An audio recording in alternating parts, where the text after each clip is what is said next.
There are these little corners of the English language that just trip everyone up, right? Doesn't matter if you're a native speaker or just starting out. And one of the biggest culprits, these things called flat adverbs. Well, today we're going to get to the bottom of it. Okay, let's just jump right in with a classic. Picture this. You're saying goodbye to a friend, they're getting in their car, and you shout, "Drive safe!" And then that little voice in your head pops up, the one that sounds suspiciously like your old grammar textbook, and it whispers, "Shouldn't that be safely?" We've all been there. It's this super common conflict, and you know what? We're going to solve it once and for all. So where does all this confusion even come from? Well, it really starts with a common misconception, one that, honestly, a lot of us were taught in school.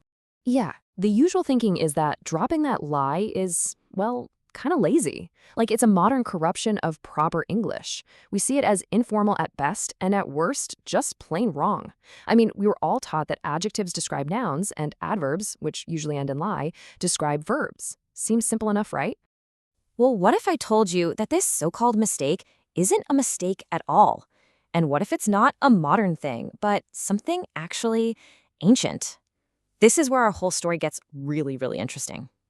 To really get what's going on with words like safe, slow, and hard, we have to do a little time traveling. Because what we're looking at here isn't some new trend.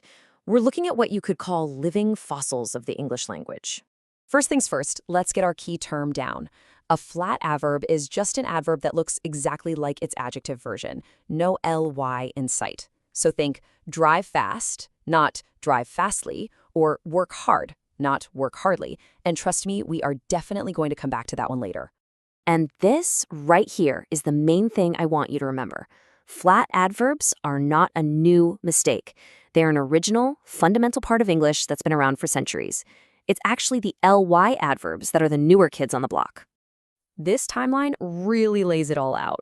Way back in Old English, nobody batted an eye if an adjective and an adverb looked exactly the same. It was totally normal.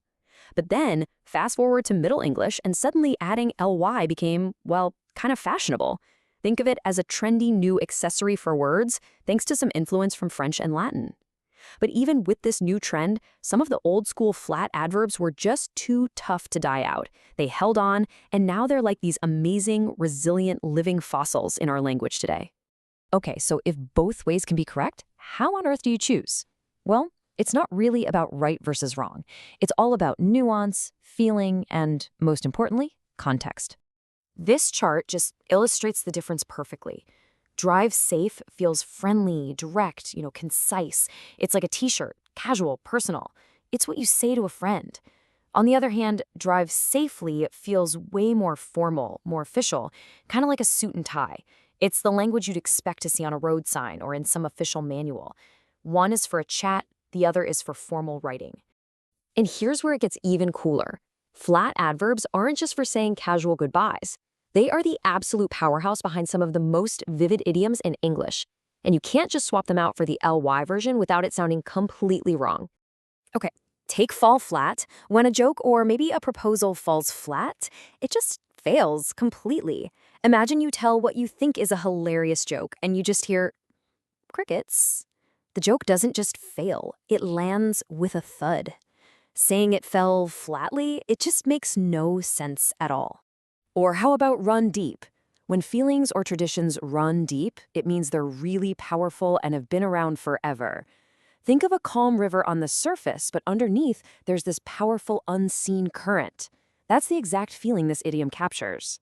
And to stand tall, this means to stay proud and confident, especially when you're facing criticism or a tough time.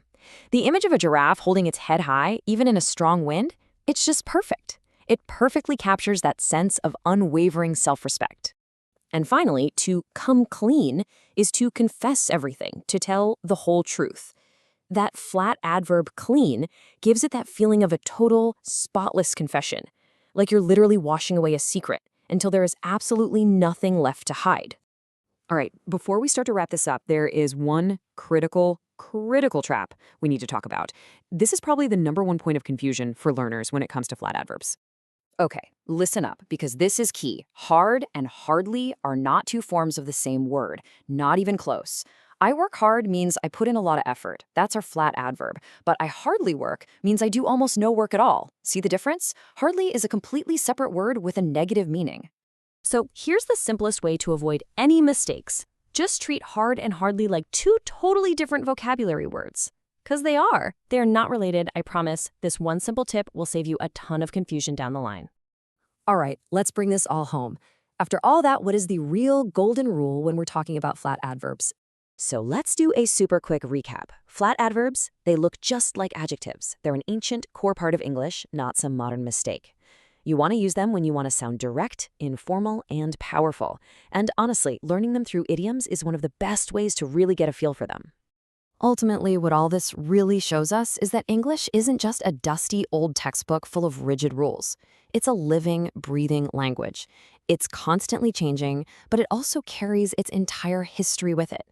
And understanding that helps you become a so much more confident and natural speaker. Okay, it's time for one final pop quiz, just to test your understanding of all this nuance. If you want to express regret or sympathy for someone, should you say, I feel bad, or I feel badly? And the answer is A, I feel bad. In this case, bad is an adjective that's describing your emotional state. If you were to say, I feel badly, you're using an adverb that suggests your physical sense of touch isn't working right. So unless your fingers have gone numb, you always feel bad about something. And that just about does it for this explainer. You see, this is just one of many so-called rules in English that isn't quite what it seems on the surface. So my final question for you is, what other words have you bumped into that made you just scratch your head? The mystery of language is always out there, just waiting to be explored. Thanks so much for joining me.